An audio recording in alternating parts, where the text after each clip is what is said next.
Assalamu alaikum wa rahmatullahi ta'ala wa barakatuh. Yan uwana mata, barkamu da warhaka, barkamu da sake saduwa a wannan lokacin. A yau na zo muku da wani haɗi ne na musamman.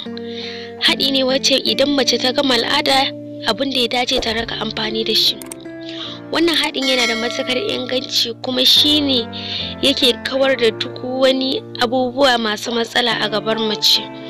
Sannan zaki ga mace tana da infection ko kuma za ku ga mace tana fama da wannan ruwa ɗin wanda yake fita ga ƙaiƙayi ga wannan, ko kuma za ku ga mace ba ta da ma infection ɗin amma ba ta tsaftace farjinta, sannan kuma za ka ga yana ɗoyi yana kaza daga baya idan oga ya gudu sai a ce bai damu da ita ba. To ina zai iya? Ai bai zai iya ba ko ga nan damshi ga nan kaza ai yar uwata ba zai iya ba. Abun sai da wanda ya haƙuri. To wannan haɗin yana da matukar inganci, mu riƙa yin shi. Son samu ne ki riƙa yin shi bayan sati ɗaya idan son samu ne, idan kuma har baki son samu ba sai ki yi shi kowane bayan al'ada.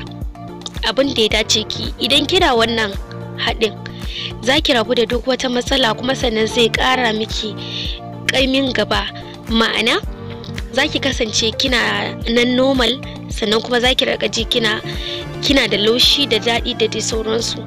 Sannan idan kuma kika buɗe sosai, wannan haɗin yana taimakawa waje da zai koma da ke virgin idan har kika ɗore shi.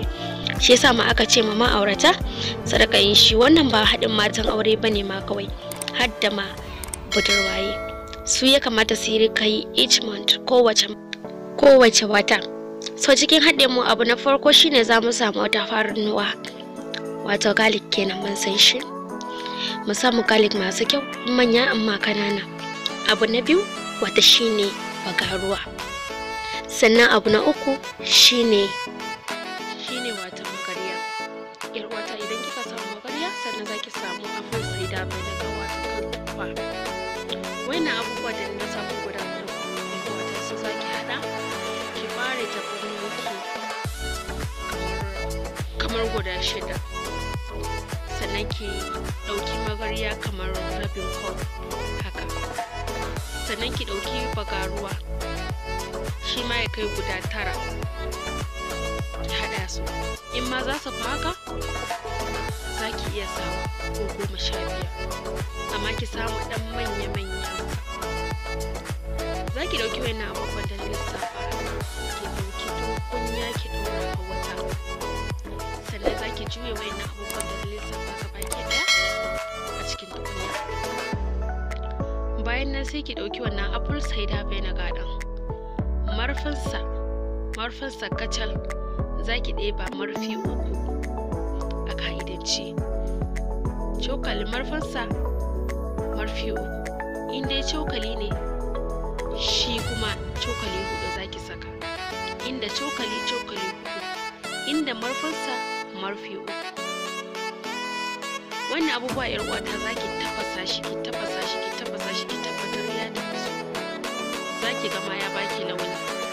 Sannan idan mace ne take son ta yi wacce take son ta haɗe sosai, to za ta iya amfani da alim a ciki, amma kar ta yi yawa, ta sa alim ɗan kaɗan. Matsewan fa irin wannan matsewan irin kina son kawai ki dawo bejin ce, shine zaki hada da wannan alim ɗin ɗan kaɗan a cikinsa. Yar uwata, wannan haɗi yana da matukar amfani, sannan yana kawar da wani warin farji da dai sauransu. Sannan ki da kanki zaki raka jin kanki kina nan cikin daidai. Sannan bayan nan zaki iya idan kika gama tsarki ko kuma kika yi sit back da shi, ki zauna a ciki, ma'ana abin da nake nufi.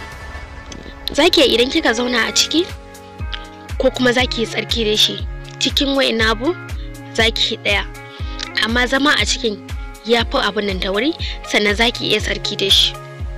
Wannan haɗin yana da matakar inganci yar uwana.